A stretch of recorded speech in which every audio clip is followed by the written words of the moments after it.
Sitting down here with John Elway. You just wrapped up your end of season press conference here.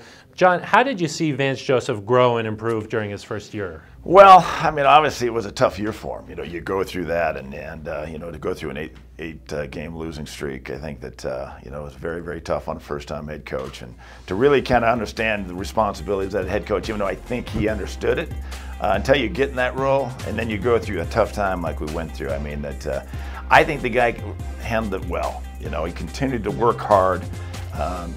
Didn't have all the answers. Couldn't quite get it turned around like we'd like to, but that wasn't all on Vance either. I think that we didn't play very well, didn't play as well as we should have on the team, and so a lot of different things that went on. But I think overall, I think Vance did the best he possibly could, and I thought that Vance deserved another chance and another year, and the fact that I got to do a better job getting him the right guys on the football field and making sure he has the best opportunity to be successful. What makes you feel confident that just after that first year, now he'll be able to turn it around next year? Well, because I think he's seen everything, and his expectations of what everything's all about and how he can take care of his time and his coaching staff, for him to be able to get, I think he's made some changes on his staff, so therefore get the guys that he wants and get them around the guys that he can trust. And so I think that's going to help tremendously to get that staff and everybody on the same page. And I think he's said it many times in the press conference, and the fact that he's got to do a better job managing the staff, and I think that's the one thing that he will have learned going through that first year is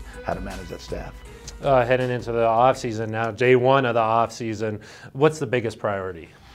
Well, the biggest priority is probably take a breath real quick and kind of let the dust settle, get away from 2017 and the feelings of disappointment that we had in that year, because obviously, when you're with the Denver Broncos, those type years don't come around very often. And so I think it was a good wake-up call for us. We'll get away from that. We'll come back, evaluate our football team, start formulating a plan, how we're going to attack free agency as well as the draft, and get the roster back up to 90 where we can go into training camp and have great competition and find the best 53 guys. I know that you've been waiting to see Paxton Lynch play for so long. Got in there in that final game. How did the way he played, how will that affect how you evaluate the quarterbacks? Well, I mean, I think that, I felt bad for Paxton, and it's really all the quarterbacks, is we didn't do a good job of putting them in a situation for them to be successful. Now, they didn't play very well, so there's responsibility on their side, but there's also responsibility on my side as far as, or as well as VJ, as far as not giving them the best opportunity to be successful. With Paxton, it was a frustrating year in the fact that it was, for him it was very frustrating too, because he hurt the shoulder, in the last or the third preseason game, so he was out 8-9 weeks there, and then when he finally gets an opportunity to be the starter against the Raiders, gets a high ankle sprain and can't play for 4 weeks, and so that was kind of told you what kind of year it was for us as well as Paxton.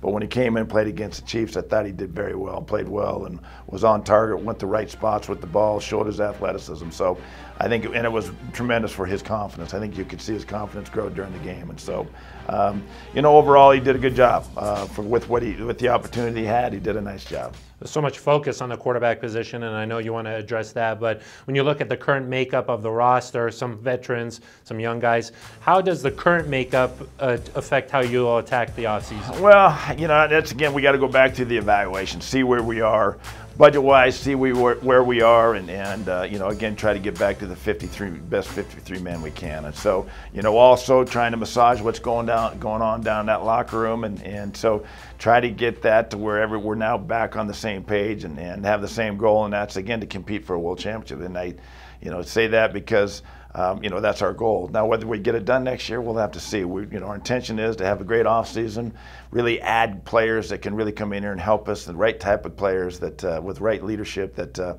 we get it back on track. How close do you think the Broncos are? Well, you never know. I mean, obviously, a lot of teams that finish last in divisions come back. I mean, this league's about keeping everybody involved and give them a chance to be successful. And so, you always think you have a chance. That's our goal. That's our mindset.